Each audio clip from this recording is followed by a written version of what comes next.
नमस्कार, स्वागत है आप सभी का हिस्ट्री थ्री चैनल में। मैं रवि कुलरिया लेक्चर राजस्थान से। फर्स्ट ग्रेड में आपकी करंट अफेयर में टॉपिक है विश्व और भारत की प्रमुख घटनाएं। तो उसके संबंध में मैंने जो टेस्ट लिया था उसके क्वेश्चन आंसर मैंने आपको करवाए थे और उसका रेस्पॉन्स भी अच्छा रहा था स्टूडेंट का। तो क्योंकि इसमें ज़्यादा क्वेश्चन थे, 85 थे, तो मैंने 45 उसमें करवा दिए थे। बाकी के जो 40 क्वेश्चन है वो इस वीडियो में मैं करवाऊंगा। टाइम वेस्ट बिल्कुल भी नहीं करेंगे। जो का त्यों जो भी आपके एग्जाम के अकॉर्डिंग क्वेश्चन बनते हैं वो बस हम हल करेंगे जल्दी जल्दी। समय वैसे भी अभी हमारे पास कम है। अप्रैल 2022 में इमरान खान के इस्तीफा देने के बाद किसे पाकिस्तान का प्रधानमंत्री चुना गया है? तो शहबाज शरीफ। किसके स्थान पर चुने गए हैं ये? इमरान खान के स्थान पर। इमरान खान के स्थान पर। इमरान खान से पहले शहबाज शरीफ के भाई नवाज शरीफ थे। तो ये एक क्वेश्चन हो गया। अटल इनोवेशन मिशन को किस वर्ष तक के लिए बढ़ा दिया गया है? तो 2023 के लिए।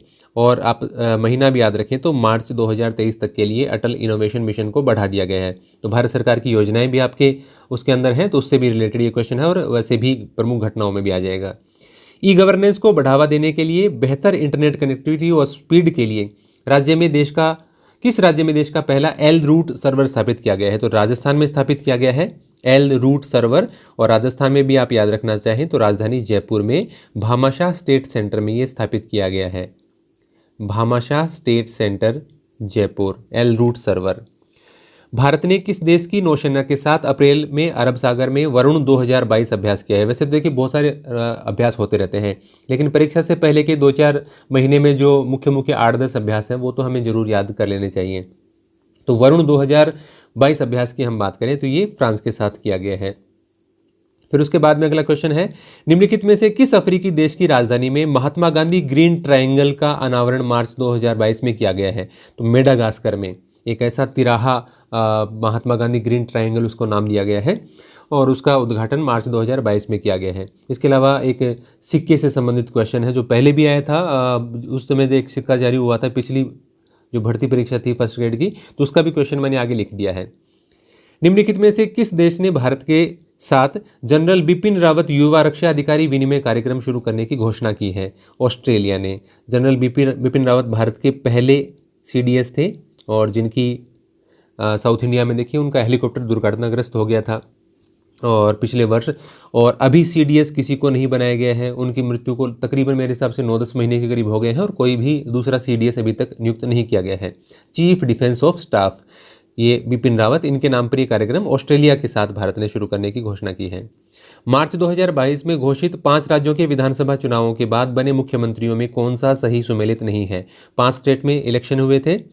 अब देखिए, उत्तराखंड में पुष्कर सिंह धामी ठीक है, मणिपुर में N बीरेन सिंह बिल्कुल ठीक है, पंजाब में भगवंत मान आम आदमी पार्टी से, ये बिल्कुल ठीक है, गोवा में भाजपा की सरकार बनी थी, विश्वजीत राणे नहीं है, वहाँ पर प्रमोद सावंत बने हैं, प्रमोद सावंत। तो 4 तो ये हो गए और 5वां स्टेट था UP, वहाँ पर योगी आदित्यनाथ बने हैं। तो ये आपको थोड़ा सा ध्यान में रख लेना है।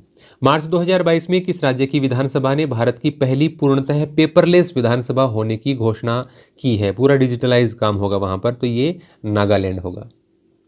फिर उसके बाद में अगला क्वेश्चन है यूडाइस प्लस। ये देखिए स्कूलों में हर साल भरवाई जाती है। पहले यूडाइस नाम आता था, फिर इसका नाम यूडाइस प्लस कर दिया गया था।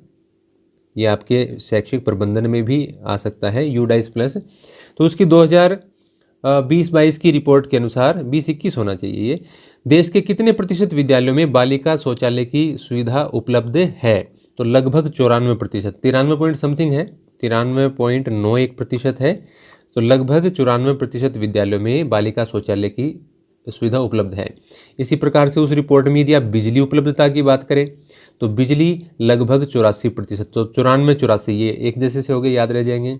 और कुल शिक्षकों की संख्या है वो 96.96 लाख, यानी लगभग 97 लाख शिक्षक हैं देश में, यूडाइस प्लस रिपोर्ट 2020-21 के अनुसार। कार्बन तटस्थता पर रोड मैप जारी करने वाला दक्षिण एशिया का पहला शहर कौन सा बना है? मुंबई महानगर पालिका ने 2050 तक का लक्ष्य निर्धारित किया है कि तब तक वो शून्य कार्बन उत्सर्जन का लक्ष्य रखा उन्होंने। शुद्ध, ये देखिए भारत ने 2070 तक रखा है अपना ये लक्ष्य। जो सम्मेलन होते हैं ना पर्यावरण के, उसमें भारत कहता है कि हम 2070 तक ये हासिल कर लेंगे। मतलब जो पर्यावरण प्रदूषण हो रहा है, ग्लोबल वार्मिंग बढ़ रही है, उसकी लिए ये कम करने के लिए सारे प्रयास होते रहते हैं। फिर उसके बाद में आगे है फरवरी 2022 में भारत सरकार द्वारा यूक्रेन से भारतीय नागरिकों को सुरक्षित बाहर निकालने के लिए चलाए गए अभियान का नाम क्या था? तो ऑपरेशन गंगा। जो यूक्रेन और रूस के बीच युद्ध हुआ उसके बाद में भारतीय छात्रों को जब वहाँ से निकाला गया, भारतीय नागरिक ही थे, वे छात्रों का ज़्यादा लाइमलाइट में रहा क्योंकि वहाँ पर काफ़ी सारे स्टूडेंट हैं वो MBBS करने गए हुए थे, तो उसका नाम दिया गया ऑपरेशन गंगा। रूस द्वारा किस तारीख को यूक्रेन के डोनबास क्षेत्र पर हमले के साथ ही रूस यूक्रेन युद्ध की शुरुआत हो गई? डोनबास पर हमला किया उन्होंने सबसे पहले, तो ये तारीख इम्पोर्टेंट है क्योंकि इस पिछले वर्ष की आप 2022 की कोई भी घटना देखें तो सबसे इम्पोर्टेंट वैश्विक घटना है वो रूस यूक्रेन का युद्ध है। तो 24 फरवरी 2022 ये तारीख आप जरूर याद कर लें। रूस और यूक्रेन के युद्ध की शुरुआत हुई है जब रूस ने डोनबास क्षेत्र पर हमला किया। व्लादिमीर जेलेंस्की किस देश के राष्ट्रपति हैं? ये यूक्रेन के राष्ट्रपति हैं, तो ये आपको याद रखना है। साथ ही ये भी याद रखिए कि पहले कॉमेडियन थे और फिर ये पिछली बार जब चुनाव में जीते, मतलब नए नए ही राजनेता बने थे। यूक्रेन के राष्ट्रपति हैं और पहले ये कॉमेडियन थे। आजकल पता नहीं कैसे कैसे क्वेश्चन पूछ लेते हैं, तो थोड़ा चारों तरफ हमें नज़र मार लेनी चाहिए। मेरी पॉलिसी मेरे हाथ, ये फसल बीमा से संबंधित है। फसल बीमा की शुरुआत कब हुई? 2016 में, 16/1/2016, यानी 16 जनवरी 2016 को। और अभी 2022 में, जैसे कि कितने साल हो गए इसके, 6 वर्ष पूरे हुए थे, तो ये अभियान शुरू किया गया, मेरी पॉलिसी मेरे हाथ। ट्रांसपेरेंसी इंटरनेशनल द्वारा जारी भ्रष्टाचार धारणा सूचकांक 2021 में भारत को कौन से स्थान पर रखा गया है? तो भ्रष्टाचार धारणा सूचकांक में भारत का स्थान है 85वां, और 85वें स्थान पर दूसरा देश है मालदीव। तो मालदीव के साथ संयुक्त रूप से भारत को रखा गया है। और मोस्ट ट्रांसपेरेंट कंट्री की बात करें तो पहले नंबर पर डेनमार्क है जहां पर सबसे कम भ्रष्टाचार, नंबर 2 पर फिनलैंड है। फिर उसके बाद में है, जनवरी 2022 में चीन की अध्यक्षता में वर्चुअली आयोजित पहली ब्रिक्स शेरपा बैठक में भारत की ओर से किसने भाग लिया? तो यहाँ पर संजय भट्टाचार्य ने भाग लिया। अब देखिए 2-4 शेरपा हैं, ये कम से कम 2 अभी जो चर्चा में रहते हैं वो आप याद रख लें। ब्रिक्स, भारत, रूस, इंडिया, चाइना और साउथ अफ्रीका, 5 देशों का संगठन है। अभी इसके शेरपा, ब्रिक्स के शेरपा हैं संजय भट्टाचार्य, यानी एक व्यक्ति नियुक्त होता है जो सारी, मतलब भाई मैन होती है तब तो भारत के प्रधानमंत्री भाग लेते हैं, बाकी जो व्यवस्थाएं होती हैं उससे पहले भी कुछ उनके सम्मेलन होते हैं, उसका एजेंडा क्या होगा ये सब निर्धारित करने के लिए।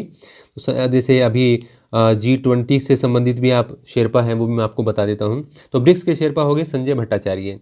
फिर उसके बाद में G20, ये चर्चा में रहता है, तो G20 के शेरपा हैं, अभी चेंज हुए थे रिसेंटली, अमिताभ कांत। ये बिंदी तो कांत पे लगेगी, अमिताभ कांत। देखिए ये पहले नीति आयोग के CEO थे, जब से नीति आयोग बना था 2014 में, तब से लेकर अभी तक, मतलब 1 जनवरी 2015 मान लो, तो तब से ये अमिताभ कांत CEO थे। अभी इनके स्थान पर दूसरे नियुक्त कर दिए गए हैं।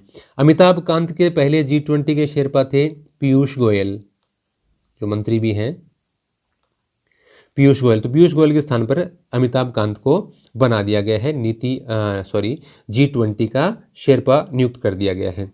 आपने अभी पीछे भी एक न्यूज़ पढ़ी होगी कि G20 शेरपाओं से संबंधित एक बैठक उदयपुर में भी आयोजित करवाने का प्रयास हो रहा है दिसंबर के आसपास। उससे संबंधित मैंने जो नोट्स दिए थे उसमें डाला था अगस्त वाले में। 3 ट्रिलियन मार्केट कैप को छूने वाली दुनिया की पहली कंपनी, यानी इस मार्केट इतना उसका आप कह सकते हैं इतनी बड़ी कंपनी है जिसका मूल्य इतना है, तो वो सबसे पहले इस नंबर पर पहुंची है 3 ट्रिलियन पर, एप्पल। अमेरिका की कंपनी, हम जानते हैं फ़ोन और टैबलेट और कंप्यूटर वगैरह बनाती हैं। बड़े राज्यों और छोटे राज्यों में लोकसभा चुनाव में खर्च की राशि बढ़ाकर क्रमशः कितनी कर दी गई है? लोकसभा का पूछा है यहाँ पर, तो लोकसभा में कर दिया है 95 और 75। पहले बड़ा, और नाम देखिए बड़े और छोटे, तो बड़े में 95 और छोटे में 75। देखो ये संख्या पहले तो थी 75 लाख बड़े राज्यों में, और छोटे राज्यों में थी 54 लाख। अभी ये बढ़ाकर कर दी गई है 95 और 75। किस चुनावों की बात कर रहा हूँ मैं? लोकसभा के चुनावों की बात। इसी प्रकार विधानसभा चुनाव में छोटे राज्यों में पहले था 20 लाख और बड़े राज्यों में था 28 लाख। अभी छोटों में तो कर दिया 28 और बड़ों में कर दिया है 40 लाख। ये है किसकी बात हो रही है? विधानसभा चुनाव की है। तो ये आप थोड़ा सा याद रख लेना। निम्नलिखित में से किस राज्य में जनवरी में प्रधानमंत्री की यात्रा के दौरान सुरक्षा चूक के कारण काफ़ी विवाद पैदा हुआ? देखिए वो चुनाव की बात है, 5 राज्यों के चुनाव वाला जो माहौल चल रहा था, तो प्रधानमंत्री पंजाब यात्रा पर थे, तो वहाँ एक फ्लाईओवर के पास उनका काफिला रुक गया था, रोक लिया गया था, इस प्रकार की तो सुरक्षा चूक पंजाब में हुई थी। वर्ष 2021, 22 और 23 में G20 शिखर सम्मेलन आयोजन करता देश है, क्रमशः लिखना चाहिए था वैसे तो 2021 में तो देखो इटली में हुआ है, 2022 में अभी आयोजित होगा इंडोनेशिया में, और 2023 में आयोजित होगा ये इंडिया में। और इसको कहा जाता है ट्रोइका। ट्रोइका किसको कहते हैं? जो जिसमें आयोजित हो चुका, जैसे इस साल इटली में आयोजित हुआ और इटली की राजधानी रोम में, फिर ये अभी आयोजित होगा इंडोनेशिया में, और इंडोनेशिया के कौन से शहर में? बाली में आयोजित होगा ये, बाली में, अभी थोड़े अगले महीने ही है शायद, और फिर उसके बाद में होगा ये भारत में। तो पहले तो ये जम्मू कश्मीर की बात हो रही थी, लेकिन ये नई दिल्ली में आयोजित होगा 2023 में, 2021 में इसमें हो गया, 2022 में इसमें हो गया और होगा, और 2023 में भारत में होगा। इसको बोलते हैं ट्रोइका। क्या बोलते हैं? ट्रोइका। उन 3 देशों को ट्रोइका बोलते हैं जहां अभी सम्मेलन हुआ है, जहां होने वाला है, और उससे अगला, यानी जहां हो गया और जो इस वर्ष अध्यक्षता कर रहा है, यानी अभी अध्यक्षता इंडोनेशिया के पास आ चुकी है मान लीजिए, और फिर अगला इंडिया है, तो ये ट्रोइका है। तो अभी कहें कि ट्रोइका में कौन सा देश शामिल नहीं है G20 में, तो अभी इटली, इंडोनेशिया और भारत है। जब इंडोनेशिया में हो जाएगा तो 2024 का अभी मुझे पता नहीं कि अनाउंस हो गया है कि नहीं हो गया है, तो फिर इंडोनेशिया, भारत और फिर अगला जो देश होगा उनकी ट्रोइका बन जाएगी। तो इस हिसाब से होगा। शायद एक क्वेश्चन और भी लिखा है मैंने इसका। 2022 से प्रतिवर्ष किस दिन को गुरु गोविंद सिंह के 2 बेटों की याद में वीर बाल दिवस मनाने की घोषणा की गई है? ये नया डे अनाउंस किया गया है, तो ये 26 दिसंबर, आप याद कर लेना। भारत में कोरोना के ओमिक्रॉन वेरिएंट की जांच के लिए विकसित RT-PCR किट का, देखिए RT-PCR जांच होती थी, ओमिक्रॉन वेरिएंट के लिए एक नई किट बनाएगी RT-PCR किट नए प्रकार की, उसका नाम था ओमिश्योर, OMISURE, ओमिश्योर। फोर्ब्स द्वारा दिसंबर 2021 में जारी शक्तिशाली महिलाओं की सूची के संबंध में निम्नलिखित कथनों पर विचार कीजिए। इसमें पहले नंबर पर जेफ बेजोस की पत्नी मैकेंजी स्टोक को रखा गया है। भारतीय महिलाओं में रोशनी नाडर टॉप पर रही। कौन सा कथन? अब देखिए बहुत कंफ्यूजिंग है, मतलब बहुत चैलेंजिंग हो जाता है। पहली बात तो यहाँ पर शक्तिशाली महिलाओं को, अब ये कभी तो कहते हैं शक्तिशाली की, कभी धनी की, कभी ये फोर्ब्स की आ जाती है, कभी ब्लूमबर्ग की आ जाती है, कभी ये हुरून इंडिया की आ जाती है, तो ये थोड़ा सा मुश्किल रहता है। 2-3 को आप एक साथ लिख के रखेंगे ना, तभी मुश्किल आसान होता है। अभी देखिए गौतम अडानी का जब मैंने नोट्स बनाने चालू किए थे, मान के चलिए, तो गौतम अडानी 5वें पर आ गए, फिर 4थे पर आ गए, अभी मैंने रिसेंटली नोट्स बनाए टेस्ट लिए 3रे पर आ गए, अभी आज वो 2रे पर आ गए। तो ये बहुत ज़्यादा चेंज होते रहते हैं, नई नई रिपोर्ट्स आती रहती हैं। तो कम से कम फोर्ब्स वाला और हुरून इंडिया वाला तो देख लिया करो आप। तो फोर्ब्स की 2021 में आई थी, और उसके बाद में अभी तक शक्तिशाली महिलाओं की सूची नहीं आई है। अगले साल, इस साल अब दिसंबर में आएगी। तो उसमें पहले नंबर पर मैकेंजी स्टोक थी, और भारत में पहले नंबर पर थी निर्मला सीतारमण, यानी भारत की वित्त मंत्री, उनको पहले नंबर पर रखा गया था। तो यहाँ पर दूसरा कथन गलत है। रोशनी नाडर उसमें शक्तिशाली महिलाओं की सूची में भारत में पहले स्थान पर नहीं थी। कथन 1 सही है, 2 गलत है, तो थोड़ा सा हमें ध्यान रखना होगा। इसमें निर्मला सीतारमण थी भारत में, दुनिया में तो था 37वां स्थान, और भारत में पहला हो गया। रोशनी नाडर इनके बाद थी, दुनिया में 52वें नंबर पर। दिसंबर 2021 में किस देश में आयोजित पहले लोकतंत्र सम्मेलन में भाग लिया? तो लोकतंत्र सम्मेलन नाम दिया गया उसको, और अमेरिका ने आयोजित करवाया था ये दिसंबर 2021 में, तो भारत ने भी इसमें भाग लिया। विश्व का पहला देश जहां सप्ताह में 4.5 दिन वर्किंग डे, यानी 6 डे वीक होता है, 5 डे वीक होता है, इन्होंने 4.5 डे वीक कर दिया। तो ये UAE, संयुक्त अरब अमीरात, यूनाइटेड अरब एमिरेट्स, तो ये अरब देश है जहाँ पर अभी एशिया कप भी हुआ है। महिलाओं में नेतृत्व क्षमता के विकास और संचार कौशल में सुधार के लिए दिसंबर 2021 में राष्ट्रीय महिला आयोग द्वारा कौन सा कार्यक्रम शुरू किया गया है? किसके लिए? नेतृत्व क्षमता। देखिए एक तो महिलाओं का हो गया, दूसरी बात संचार कौशल से संबंधित बात हो गई। तो नेतृत्व क्षमता के विकास और संचार कौशल में सुधार करने, मतलब एक लीडरशिप प्रोग्राम आप मान सकते हैं उसको। तो she is a change maker, यानी बदलाव लाने वाली। तो ये अभियान शुरू किया गया है। नाम यहाँ पर राष्ट्रीय महिला आयोग आया है, तो इसकी आप अध्यक्ष भी याद रख लें, रेखा शर्मा है राष्ट्रीय महिला आयोग की अध्यक्ष। शैक्षणिक सत्र 2022-23 से केंद्रीय विश्वविद्यालयों व कुछ अन्य विश्वविद्यालयों में भी प्रवेश हेतु कौन सी परीक्षा आयोजित किए जाने का फैसला किया गया? CUET अब की बार आयोजित हुई है, ये कॉमन यूनिवर्सिटी एंट्रेंस टेस्ट, जिससे भारत में जितने भी केंद्रीय विश्वविद्यालय उनमें भी परीक्षा, फिर कुछ और विश्वविद्यालय भी उसमें शामिल हो गए, जैसे दिल्ली विश्वविद्यालय भी आ गया, जामिया मिलिया भी आ गया। तो कई विश्वविद्यालयों ने कहा कि हम भी इसी तरीके से इसी टेस्ट के आधार पर बीए में एडमिशन ले लेंगे। नीति आयोग द्वारा दिसंबर 2021 में जारी बहुआयामी गरीबी सूचकांक के अनुसार सबसे अधिक और सबसे कम गरीबी वाले राज्य, बहुआयामी गरीबी सूचकांक, तो सबसे गरीब तो है बिहार और सबसे अमीर है केरल, या सबसे कम गरीब आप इसको बोल दीजिए, तो बिहार और केरल। इसके अलावा इसमें एक फैक्ट और अच्छा था कि केरल में एक जिला है कोट्टायम, इसमें भारत में ये एकमात्र जिला है जहां पर शून्य गरीबी दर्ज की गई, कि वहां पर कोई गरीब नहीं है। कोट्टायम कौन से स्टेट में है? केरला में। उत्तर प्रदेश का सबसे बड़ा एक्सप्रेसवे जिसकी आधारशिला प्रधानमंत्री द्वारा दिसंबर 2022 में रखी गई, तो ये गंगा एक्सप्रेसवे है। सबसे बड़े की बात आ रही है। अभी रिसेंटली बारिश के कारण एक पीछे ही प्रधानमंत्री ने उद्घाटन किया था, लेकिन बारिश के कारण वो टूट गया, वो बुंदेलखंड एक्सप्रेसवे था। उससे पहले चर्चा में रहता था नोएडा। तो ये इनसे संबंधित न्यूज़ आती रहती हैं। सबसे बड़े का आपको पूछे जिसकी आधारशिला रखी गई है, गंगा एक्सप्रेसवे। और अभी जो बारिश में ढह गया था, चर्चा में रहा था, वो बुंदेलखंड एक्सप्रेसवे था। ईडब्ल्यूएस आरक्षण के मानदंडों की समीक्षा हेतु अजय भूषण पांडे की अध्यक्षता में गठित समिति ने अधिकतम आय सीमा कितनी रखे जाने की सिफारिश की। देखिए, एक तो ये समिति किसकी अध्यक्षता में गठित की गई? अजय भूषण पांडे। इन्होंने कहा कि जो 8 लाख है वही रहने दो, तो 8 लाख ही है। निम्नलिखित में से किस कंपनी ने अपना नाम बदलकर मेटा किया है? तो ये है फेसबुक। फेसबुक की पेरेंट कंपनी हो गई मेटा, यानी ये हो गई आपकी मेटा। अब मेटा में कई कंपनियां हैं, वैसे तो बहुत है, हम जानते नहीं इतनी। तो एक तो हो गई इनकी फेसबुक, ठीक है। 2 नंबर पर हो गई इनकी इंस्टाग्राम, और वैसे मेरे को फॉलो भी कर सकते हो आप इन जगहों पर। फिर उसके बाद में है फेसबुक, इंस्टाग्राम और व्हाट्सएप, यहाँ आप मत आना। तो ये तीनों हैं वो मेटा से संबंधित, यानी फेसबुक के या अभी मेटा मान लो, मेटा के फाउंडर कौन है? मार्क जुकरबर्ग, अमेरिका के हैं मार्क जुकरबर्ग। इसी प्रकार से जैसे आपने गूगल नाम सुना होगा, गूगल कंपनी। अब गूगल की भी पेरेंट कंपनी बना दी गई थी, उसका नाम था अल्फ़ाबेट।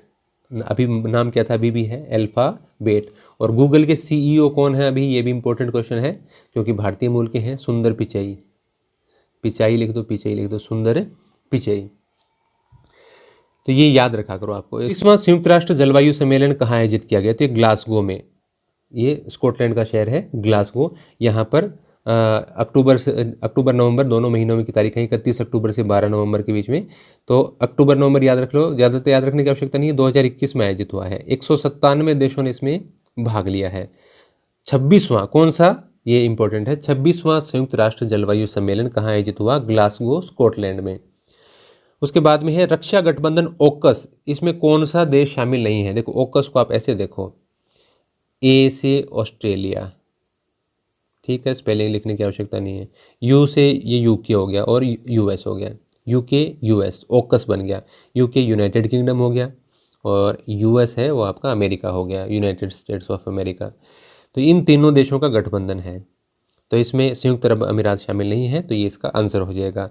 अभी ओकस की पिछले साल ही 2021 में ही ओकस का, आप कहें तो तारीख भी मैं बता ही देता हूँ, 15 सितंबर 2021 को ओकस का गठन हुआ था। 2021 को ओकस का गठन हुआ था। और उसके बाद में जब उनको ऑस्ट्रेलिया ने समझौता किया कि वो ऑस्ट्रेलिया वो है यूनाइटेड किंगडम और अमेरिका से 8 परमाणु पर पनडुब्बियाँ खरीदेगा, 8 परमाणु पनडुब्बियाँ। तो फ्रांस ने उसका बहुत विरोध किया, क्योंकि पहले फ्रांस के साथ बातचीत चल रही थी कि फ्रांस है वो ऑस्ट्रेलिया को परमाणु पनडुब्बियाँ देगा। तो बड़ा रक्षा समझौता था, जो किसके हाथ चला गया? फिर यूनाइटेड किंगडम और अमेरिका के हाथ में। तो फ्रांस ने काफ़ी विरोध भी किया, अपने राजदूत वगैरह भी ऑस्ट्रेलिया वगैरह से उन्होंने वापस बुला लिए थे। बाद में इनमें आपस में बातचीत से समझौते हो गए। तो ये ओकस है, ऑस्ट्रेलिया, यूके, यूएस। कोविड-19 के इलाज के लिए विकसित पहली टेबलेट जिसे ब्रिटेन ने 2021 में मंजूरी दी, नवंबर 2021 में। देखिए, पहले तो वैक्सीन थी, टेबलेट में पहली है मोलनूपीरवीर, और कहाँ पर? ब्रिटेन में मंजूरी दी सबसे पहले। दिल्ली स्थित रक्षा अध्ययन और विश्लेषण संस्थान, इसका नाम भारत के किस पूर्व रक्षा मंत्री के नाम पर रखने का फैसला हुआ है? मनोहर पर्रिकर, गोवा के सीएम भी थे और भारत के रक्षा मंत्री भी रहे, और कैंसर के कारण इनका निधन हो गया था। इनके नाम पर दिल्ली स्थित रक्षा अध्ययन विश्लेषण संस्थान का नाम रखा गया है। निम्नलिखित में से यूके द्वारा 2021 में महात्मा गांधी की स्मृति में कितने पाउंड का सिक्का जारी किया गया है? तो 5 पाउंड का सिक्का जारी किया गया है यूके के द्वारा। केंद्रीय प्रत्यक्ष कर बोर्ड की ओर से प्रत्यक्ष कर एकत्र करने के लिए, यानी जो सरकार का डायरेक्ट टैक्स इकट्ठा होगा प्रत्यक्ष कर, वो कौन से बैंक में रिजर्व बैंक ऑफ इंडिया ने किस बैंक को अधिकृत किया है? तो वो बैंक है आरबीएल बैंक। आरबीएल बैंक, पहले इसका एक और ही नाम हुआ करता था, रत्नाकर बैंक, बाद में चेंज किया गया था इसका नाम, तो ज़्यादा कोई इंपॉर्टेंट बात नहीं है ये। लेकिन डायरेक्ट टैक्स है केंद्रीय प्रत्यक्ष कर बोर्ड की ओर से, जो प्रत्यक्ष कर एकत्रित होगा वो किस बैंक में किया जाएगा? आरबीएल बैंक में। पंजाब के पूर्व मुख्यमंत्री कैप्टन अमरिंदर सिंह द्वारा बनाई गई नई पार्टी का नाम है। पंजाब चुनाव से पहले देखिए कांग्रेस की ओर से वो सीएम थे, बाद में उनको हटा दिया गया, चरणजीत सिंह चन्नी को सीएम बनाया गया था, तो उन्होंने बाद में विरोध स्वरूप से मतलब कांग्रेस से इस्तीफा दे दिया था और अपनी नई पार्टी वहाँ पर बनाई थी। नई पार्टी है लोक कांग्रेस पार्टी। हालांकि देखिए आज जब मैं ये वीडियो रिकॉर्ड कर रहा हूँ तो अभी ताज़ा समाचार यही आए हैं कि अमरिंदर सिंह बीजेपी में शामिल हो रहे हैं और अपनी पार्टी का विलय भी बीजेपी में करेंगे, तो ये पार्टी वाला अब नष्ट ही हो जाएगा सिस्टम। लेकिन याद रख लेना प्रश्न, तो लोक कांग्रेस पार्टी का गठन इन्होंने किया। केंद्रीय शिक्षा मंत्रालय द्वारा 22 भाषाओं में आम बोलचाल वाले वाक्य सीखने में मदद करने के उद्देश्य से किस ऐप को लॉन्च किया गया है? तो ये ऐप है संगम ऐप, जिसमें आप 22 भाषाओं में आम बोलचाल के वाक्य सीख सकते हैं, उसकी तैयारी कर सकते हैं।